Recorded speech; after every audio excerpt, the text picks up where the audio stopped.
오늘은 사도행전 1장 12절로 26절의 말씀을 함께 상고하시겠습니다.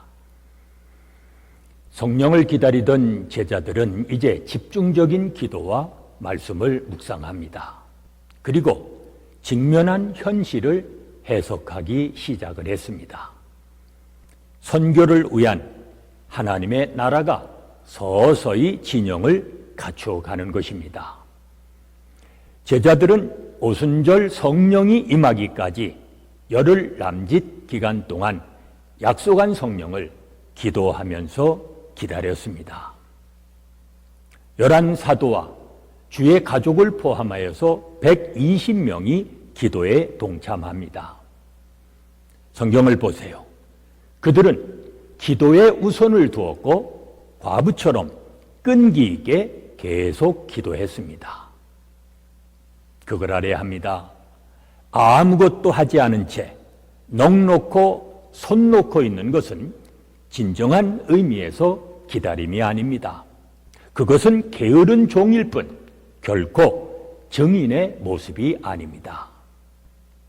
여러분, 혹 뭔가를 기다리는 것이 있습니까? 끈질기게 계속 기도하십시오. 기도가 최선의 선택이고 기도가 최고의 행동입니다. 우리는 그 점을 잊지 말아야 합니다. 예수님의 승천과 성령 강림 사이에 제자들은 어떻게 했습니까? 그들은 주의 말씀을 연구하고 해석했습니다. 그리고 그 말씀 그대로 행하며 살았습니다.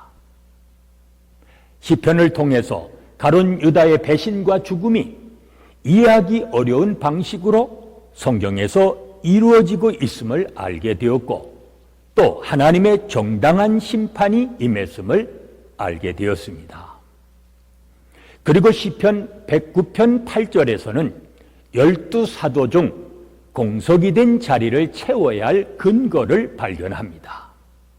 그것은 끈기 있는 기도와 깊이 있는 말씀 묵상에서 온 결과였습니다. 힘들고 어려울 때 아직도 나에게 해결되지 않은 문제가 있습니까? 근심하지 마십시오. 다시 묵상과 기도의 자리로 나가면 주께서 반드시 응답해 주실 것입니다.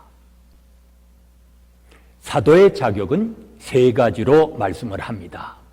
먼저 처음부터 주님을 따르던 제자이어야 합니다. 주님과 동행한 적이 있는 사람이래야 주님과 걷는 법을 알기 때문입니다.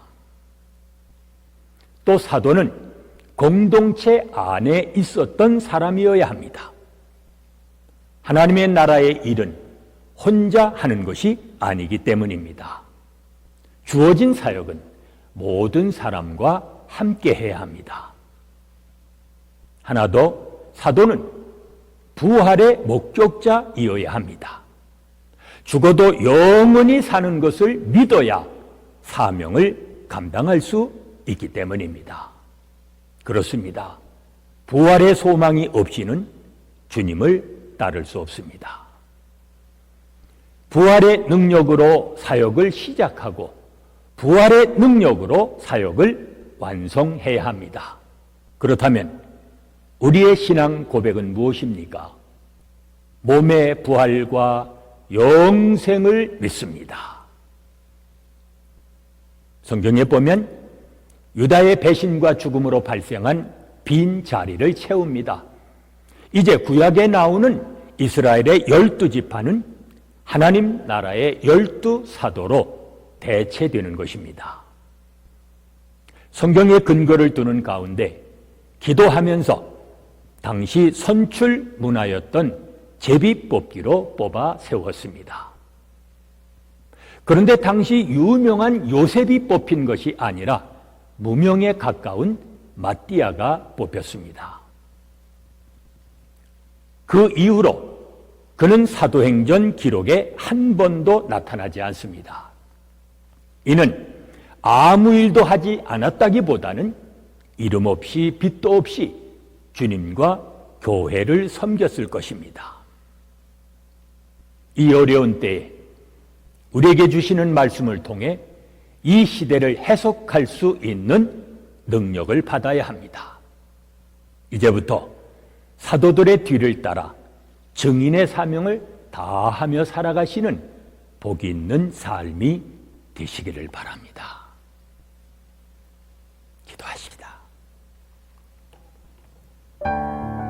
은혜로우신 아버지 하나님, 저희를 구원하여 오늘도 하나님을 아버지라 부르며 기도하게 하시고 주의 말씀을 상고하며 그 말씀을 준행하며 살아갈 수 있는 은총 주심을 감사합니다. 시대를 해석할 수 있는 능력을 저희에게 허락해 주시고 이제부터 사도들이 뒤를 따라 증인의 사명을 감당하며 살아가는 주의 자녀들이 되게 하여 주시옵소서.